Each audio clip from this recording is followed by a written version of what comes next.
Thank you for joining us for your English session program on Radio Television of Burkina Faso. A traffic accident happened at Nobere on the road linking Port to Ouagadougou. 6 passengers died in the accident. 11 others are wounded and taken to the National Hospital Yalgadougou Drago in Ouagadougou on Friday. The delegation of the government paid a visit at the hospital to show their solidarity with those wounded passengers and to wish them a prompt recovery. According to the head of the delegation, the state secretary in charge of social affairs says the government will take in charge the first care. Last Thursday, the capital city, Ouagadougou, recorded an important quantity of rainfall, flooding several districts of the city. Compounds, services, and certain businesses were flooded, generating equipment damage. More detail with Umar Zombri. The heavy rain that fell day before yesterday noon revived the spectrum of the big flood of September 2009 in the memories of Ouagadougou citizens. In fact, according to the meteorologist, about 97 millimeters of rainwater has been measured by Ouagadougou Airport Station. These schoolboys and teachers will not forget that day for soon. The flood of rain was so that this school got flooded and teachers and people were obliged to evacuate the rainwater before starting class. When we came this morning, we found rainwater in our classrooms. This building was flooded and we had water in every class. Schoolboys and girls evacuated the rainwater by using ants, and now they are all wet. Currently, we don't know what to do. Should we tell them to go home or stay till the end of the day? Said the school teacher. With this rain, many people were recollecting the nightmare day of September the 1st, 2009. Those men are fighting under the rain to save their moped. The flood submerged many avenues and boulevards, provoking traffic jams like this one.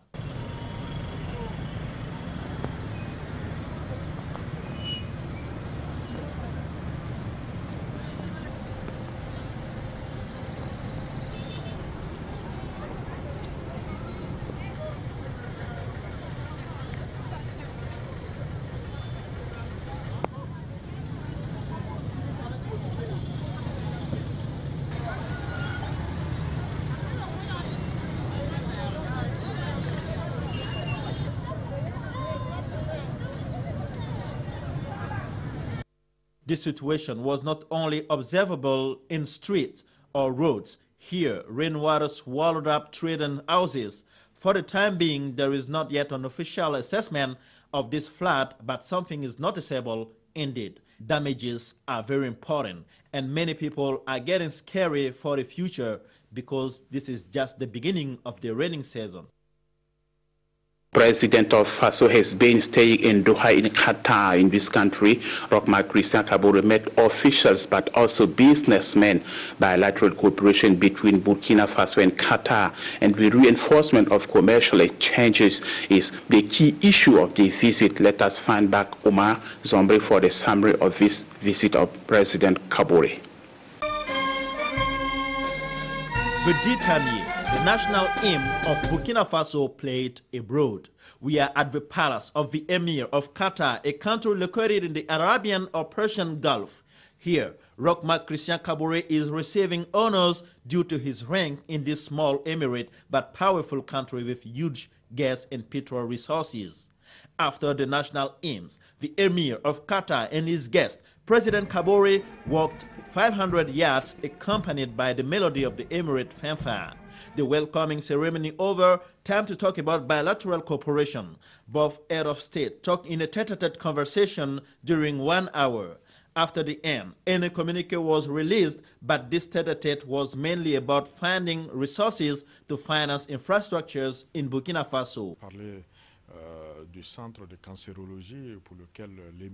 We talked about the cancer treatment center for which the Emir showed his interest and is willing to support it financially. Also, he agreed to support the Women Conference of the Islamic Community Organization that will take place next year in our country.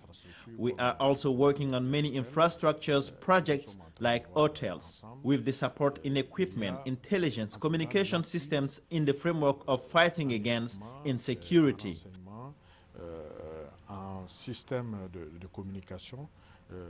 Said the Minister of Foreign Affairs, Alpha Bari.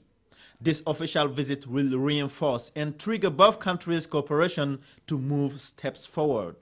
Talking about moving step forwards, President Kabore met the Qatari Minister of Health to talk about the Cancer Treatment Center.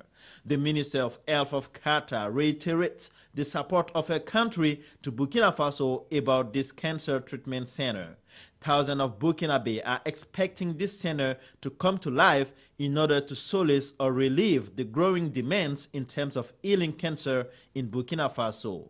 Taking advantage of his stay, Roch-Marc Christian Kabore paid a visit to the Chamber of Commerce of Qatar. During this meeting, the president presented the opportunities of doing business in Burkina Faso to Qataris.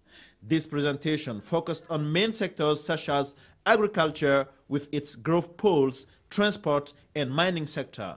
The Qatari businessmen were seduced by the presentation of opportunities in Burkina Faso.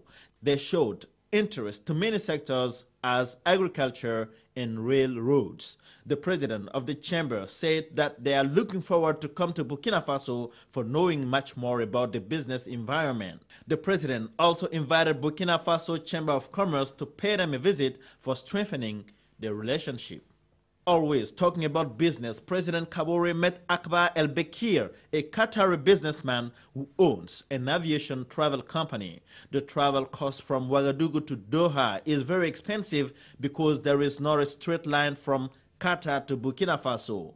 By meeting with Akbar El-Bekir, the purpose is to find a solution to reduce the cost by advocating for a straight line from Ouagadougou to Doha or Doha to Ouagadougou. The Qatari businessman showed his interest for the Burkinabe destination. He said his company will come to Ouagadougou after landing in Cote d'Ivoire.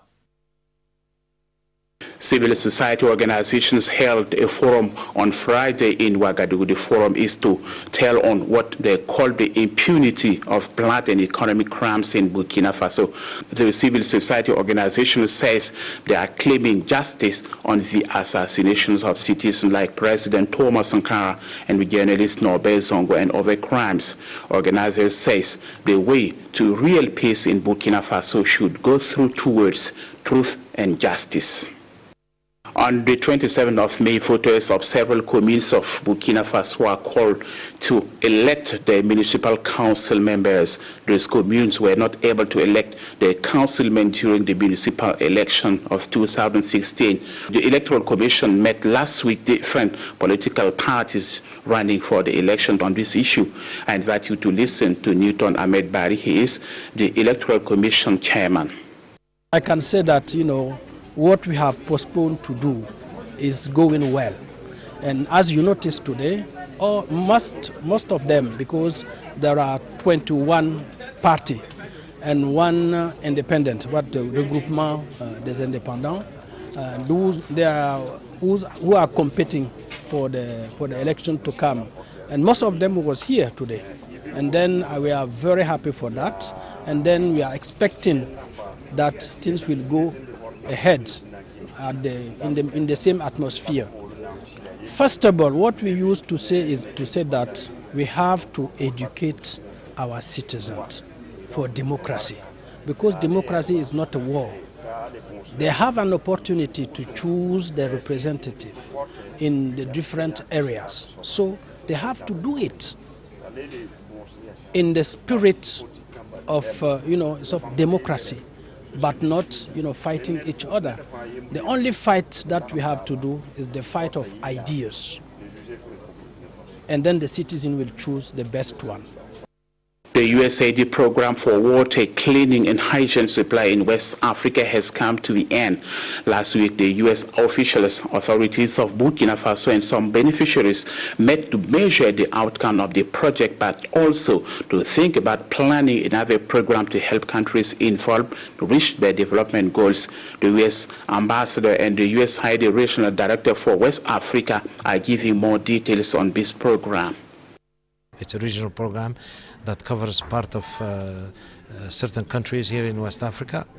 I'm also a professor at Florida International University in Miami in the United States, and our program has been here since October 2011.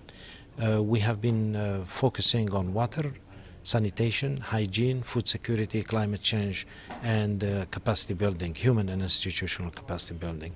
During the first 4 years, we have mostly focused our efforts on water infrastructure and sanitation infrastructure, including providing people with better access to food and better adaptation to climate change.